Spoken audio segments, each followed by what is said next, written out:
ورحمۃ اللہ وبرکاتہ۔ اللہ رب العالمین کا کروڑا کروڑ بار شکر و احسان ہے کہ اس نے ہمیں پیارے آقا صلی اللہ علیہ وسلم کے غلاموں میں، عاشقوں میں بنایا۔ ایک کلپ ایک کوئی بدبخت ترین شخص ہے، اس کا نام ہے غالباً انجینئر مرزا جہلم کا ایک بدبخت، اس کا ایک کلپ آنکھوں سے گزرا، اس میں وہ بدبخت بکواس کرتا ہے کہ جب جب اللہ کی توحید بیان کی جائے گی تو معاذ اللہ ثم معاذ اللہ پیارے آقا کی توہین تو خود ہی ہو جائے گی، معاذ اللہ ثم معاذ اللہ۔ اور کسی کا اس نے حوالہ دیا، کوئی اسحاق تھا بدبخت، وہ بھی مر گیا، کہ وہ بھی یہی کہتا تھا کہ جب ہم اللہ کی توحید بیان کریں گے تو پیارے آقا صلی اللہ علیہ وسلم کی شان میں گستاخی تو ہوگی، ورنہ تو توحید بیان نہیں ہو سکتی۔ دیکھیں کیا ان کی عقل ہے، کیا ان کی سوچ ہے، کیا ان کا ایمان ہے، کیا ان کی نبی پاک سے محبت ہے، کیا عشق ہے۔ ویسے دھوکہ دیتے ہیں یہ لوگوں کو بدبخت اور کہتے ہیں نہیں ہم بھی عاشق رسول ہیں، ہم بھی نبی پاک سے محبت کرنے والے ہیں۔ یہ ہوتی ہے محبت، یہ ہوتا ہے عشق کا تقاضا، یہ ہوتا ہے ایمان کا تقاضا کہ تم جس نبی کا کلمہ پڑھو اسی نبی کے خلاف بکواس کرو اور تم کہو کہ جب تک توہین نہیں کریں گے معاذ اللہ تم خدا کی توحید بیان نہیں کر سکتے۔ کیا یہی ہے ہمارا دین؟ کیا یہی ہے واقعی توحید بیان کرنا؟ اگر ہم قرآن میں دیکھیں تو قرآن میں تو رب نے منع کیا، فرمایا وَتُعَزِّرُهُ وَتُوَقِّرُهُ کہ میرے محبوب کی تعظیم و توقیر کرنا، سوچنا بھی مت کہ معاذ اللہ ان کی شان میں گستاخی۔ کسی نے اگر راعینا کہا تو اللہ رب العالمین نے جواب دیا یا ایھا الذین آمنوا لا تقولوا راعینا وقولوا انظرنا واسمعوا وللکافرین عذاب علیم، کہ ایسے کافروں کے لیے تو عظیم عذاب تیار کر رکھا ہے اللہ نے کہ محبوب کی شان میں گستاخی۔ اگر کوئی آواز بلند کرے تو رب نے فرمایا یا ایھا الذین آمنوا لا ترفعوا اصواتکم فوق صوت النبی کہ میرے محبوب سے تو آواز بھی بلند نہیں کرنا اور اس طرح نہ پکارنا جیسے ایک دوسرے کو پکارتے ہو۔ آخر میں ارشاد فرمایا کہ نتیجہ کیا ہوگا، ان تحبط اعمالکم وانتم لا تشعرون، تمہارے تمام اعمال برباد ہو جائیں گے، حقارت ہو جائیں گے اگر تم نے صرف آواز بھی بلند کی میرے محبوب کی بارگاہ میں۔ اور یہ کمینے ذلیل لوگ معاذ اللہ آج یہ درس دے رہے کہ جب تک ہم نبی کی شان میں توہین نہ کریں تو ہم رب کی توحید بیان نہیں کر سکتے۔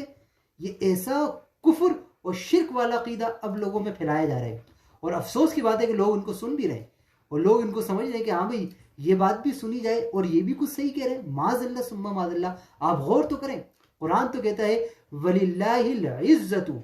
کہ عزت ہے تو اللہ کی، ولی رسول ہی اور اس کے رسول کی عزت ہے، اللہ کی عزت ہے اس کے رسول کی عزت ہے۔ فرمایا وَلِلْمُؤْمِنِينَ اور نیک مومن جو ہیں ان کی عزت ہے۔ فرمایا وَلَكِنَّ الْمُنَافِقِينَ لَا يَعْلَمُونَ مگر جو منافق ہیں وہ نہیں جانتے اس بات کو۔ وہ بدبخت یہ کہتا ہے جو منافق ہے کہ نہیں نبی پاک کی عزت نہیں، عزت اگر اللہ کی بیان کریں گے تو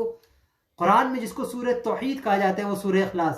اللہ اپنی توحید بھی اگر بیان کرتا ہے تو فرماتا ہے قل هو اللہ احد، اے محبوب میں واحد ہوں، یکتا ہوں، بے مثل ہوں، بے مثال ہوں، ازلی ہوں، لیکن یہ بات میں نہیں تم کہو، قل اے محبوب تم فرماؤ هو اللہ وہ اللہ، احد ایک ہے، یعنی اللہ کا تو محبوب سے ایسی محبت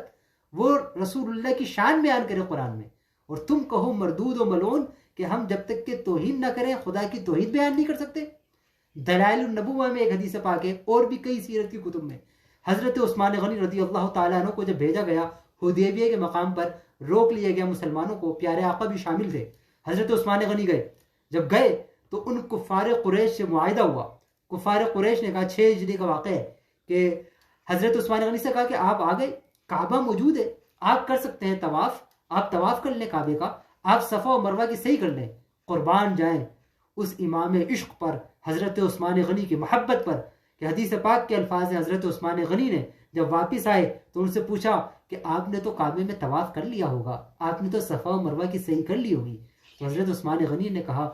خدا کی عزت و جلال کی قسم جس کے قبضے قدرت میں میری جان ہے، اگر میں 1 مہینہ بھی رہتا تو ہرگز نہ میں طواف کرتا نہ میں صفا و مروہ کی صحیح کرتا۔ کہا جب محبوب نہیں ہے اور رسول اللہ کو روک لیا گیا اور میں طواف کروں، کہا یہ ادب نہیں ہے، یہ نبی پاک صلی اللہ علیہ وسلم سے عشق ہے کہ ان کے بغیر تو ہمیں کعبے کا طواف بھی قبول نہیں ہے۔ اور یہ بدبخت بولتے ہیں ہم ایسی توحید کریں گے کہ جس میں نبی پاک کی شان بیان نہ کرو اور ان کی توہین ہو، تو ایسی تو توحید بیان کرنے والوں پر کروڑوں لعنت ہو، اللہ تباہ کرے ایسے لوگوں کو۔